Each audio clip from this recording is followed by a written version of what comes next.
Good morning, কেমন আছো সবাই? তো আজ অ্যাকচুয়ালি ব্লগ বানানোর কারণ হচ্ছে আমরা একটু যাচ্ছি বাইরে। এটা হচ্ছে বকখালি সন্দেশখালী জায়গাটা কিছু হবে, কাকদ্বীপ ডায়মন্ড হারবার। তো সকালবেলা রেডি হয়ে ফ্রেশ হয়ে বাড়ি থেকে বেরোলাম। এই যে ম্যাডাম, এই যে মার্কেটে চলে এসছে, মাসি বাড়ি যায় বলে। এবার হচ্ছে মার্কেটে এসছি হচ্ছে কয়েকটা হলো মানে জিনিস টিনিস কেনার জন্য। কী বললে? ওই আরেকজন ফুচকা দেখাচ্ছে আমার চোখ, এই পিছনে ফুচকা গাড়ি দাঁড়িয়েছে। তো মার্কেটে উনি যাওয়ার আগে কিছু জিনিস, সানগ্লাস, তারপরে প্যান্ট, ওনার তো শপিং লাগবে।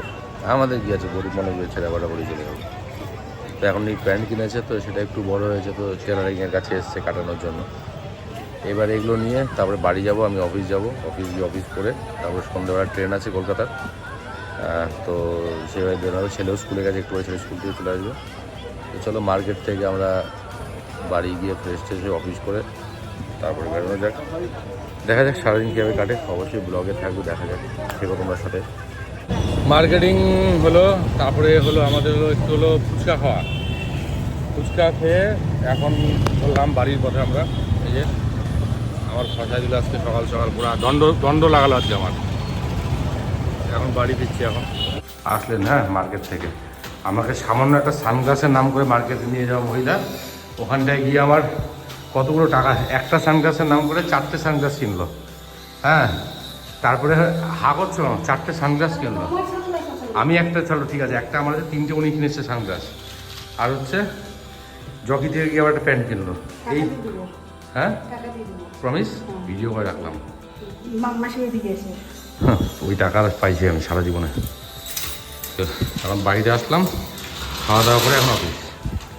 ওই অফিসে বসে আছি, তারপরে একটু পরে যাবো বাড়ি, গিয়ে বসিয়ে তারপরে বেরোবো আবার অফিস। এই যে অফিস থেকে বাড়ি ফিরলাম।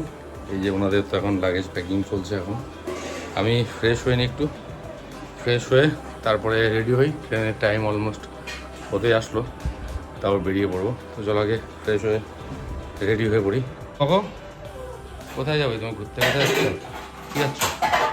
আইসক্রিম? আইসক্রিম খাচ্ছ? আইসক্রিম? এই যে আইসক্রিম, কত কাজ। কেন ঘুরতে যাবা, কাজ করবা না? ঠিক আছে। তোর মার তো যাওয়ার আগে দুটো ড্রেস কেনা হয়ে গেল, 3টে সানগ্লাস কেনা হয়ে গেল রে, বুঝলি? তোর মাই ঘুরতে যাচ্ছে রে বাবা। হ্যাঁ ড্রেস, বাবা এখন আবার আসার সময় রিলায়েন্সের আবার একটা ড্রেস কিনে আনলো। কি মারি লাগে, আমাদের তো জামা কাপড় লাগে না সারা বছরে তো এই পূজার সময়। বাবা ছাড়ো, ওই একই গল্প গোটা বছর শুনতে থাকি আমি। চলো রেডি, এখন বেরোবার পালা। অলরেডি 7:15 বেজে গেছে। তো চলো তাড়াতাড়ি বেরোনো যাক। আবার এখান থেকে জংশন যেতে অনেকটা সময় লাগবে। তো যাই, ঠাকুরের নাম করে দুগ্গা করে বাকি ব্লগটা রাস্তায় থাকবে। কি করছো তুমি? কি করছো? এইভাবে চলে যাবি বল বাবা কলকাতা? কি করছো বাবা? কি করছো? চলো তাড়াতাড়ি রেডি ম্যাডাম, চলেন ম্যাডাম। বাপরে বাপ, চলো দুর্গা ম্যাডাম রেডি। হ্যাঁ চলো এখন সব দুর্গা করে বেরোনো যাক। হ্যাঁ করে দাও। আমরা ডায়মন্ড হারবারের উদ্দেশ্যে এখন স্টেশন যাওয়ার পালা। স্টেশন যাই, তারপর ট্রেন। চলো স্টেশন যাওয়া যাক। এই যে লাস্টে এখন টোটো করে উঠলাম, এখন যাচ্ছি জংশনের উদ্দেশ্যে। আমি গাড়ি পাইনি এখান থেকে ডাইরেক্ট, আগে চলো জংশন যাওয়া যাক। এখন মহানন্দা পার করছি। মহানন্দার ভিউ দেখো, এখন এই অলমোস্ট স্টেশন চলে এসেছি সামনে। এখানে তোজ বাবা বসে আছে, খুব এনজয় মজাতে আছে। পড়াশোনা নাই, স্কুল নেই। জয় শ্রীরাম, জয় বৈষ্ণব। চলো এবার যাই, সামনে আর 5 মিনিট লাগবে। এখানে আমরা পৌঁছে গেছি। আমাদের ট্রেনের রাইট টাইম ছিল হলো 7:50, বাট এখন 1 ঘন্টা ট্রেন লেট।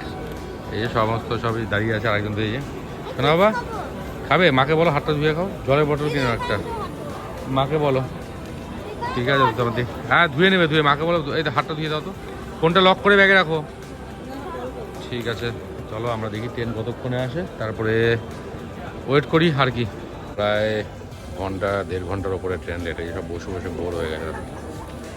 ট্রেন হয়তো 3 নম্বর প্ল্যাটফর্মে আসবে, দেখতে পাচ্ছ প্রচণ্ড ভিড় আছে। এখন দেখা যাক, ওয়েট করছি যখন আসে আর কি করে, করার নেই। এই যে মা বেটা দুটো এই যে মা বাবা এই যে সব বড় হয়ে গেছে। 1 ঘন্টা 10 মিনিট ট্রেন রাইড। তো একটু খিদে পেয়েছিল, এবার গিয়ে একটু চাউমিন নিয়ে আসলাম, তো একটু হালকা করে চাউমিন খাওয়া হয়ে গেলো আমাদের। না বাবা, বাবু তো কার্টুন দেখছে, ওর মাও ফোন খাচ্ছে, প্রচুর লেট। সব এখন মানে অস্থির হয়ে পড়েছে। দেখা যাক আর কতক্ষণ লেট হয়। প্রায় 1 ঘন্টা 10 মিনিটের উপরে বসে রয়েছি, এখন দেখা যাক। ফাইনালি প্রায় 2.5 ঘন্টা বাদে অ্যানাউন্সমেন্ট হয়েছে। এখন 3 নম্বর প্ল্যাটফর্মে আবার এই ওভারব্রিজ দিয়ে যেতে হবে ওদিকে। ফাইনালি 3 ঘন্টা পর প্রায়, বাপরে বাপ, অবস্থা খারাপ, সবার ধৈর্যহীন হয়ে গেছে সবাই। ফাইনালি প্রায় 3 থেকে 3.5 ঘন্টা লেট আসলেন, আর কি করা যাবে। ওই যে সোনাবাদ তো যাওয়া বসে গেছে হাপি হাপি। চলো বাবা, ট্রেন চলে এসছে যে ফাইনালি। একটুখানি সব হাততালি দিচ্ছে, দেখো কি অবস্থা, এতক্ষণ লেট সব হাততালি করছে। আমরা ট্রেনে উঠে পড়েছি, এই যে 3 ঘন্টা ট্রেন লেট। হ্যাঁ 3 ঘন্টা ট্রেন লেট। বাবা কি হয়েছে? খিদে পেয়েছে? খিদে পেয়েছে? চলো এখন আমরা রওনা দিই, পরে দেখছি আমি। ঠিক আছে, দেখছি, চলো। আমরা এখন ট্রেনে উঠে পড়েছি। তো এই ব্লগটা আমরা এখানে শেষ করছি, আর নেক্সট ব্লগ হবে আগামীকাল। গুড নাইট করে দাও সবাইকে বাবা। Good night.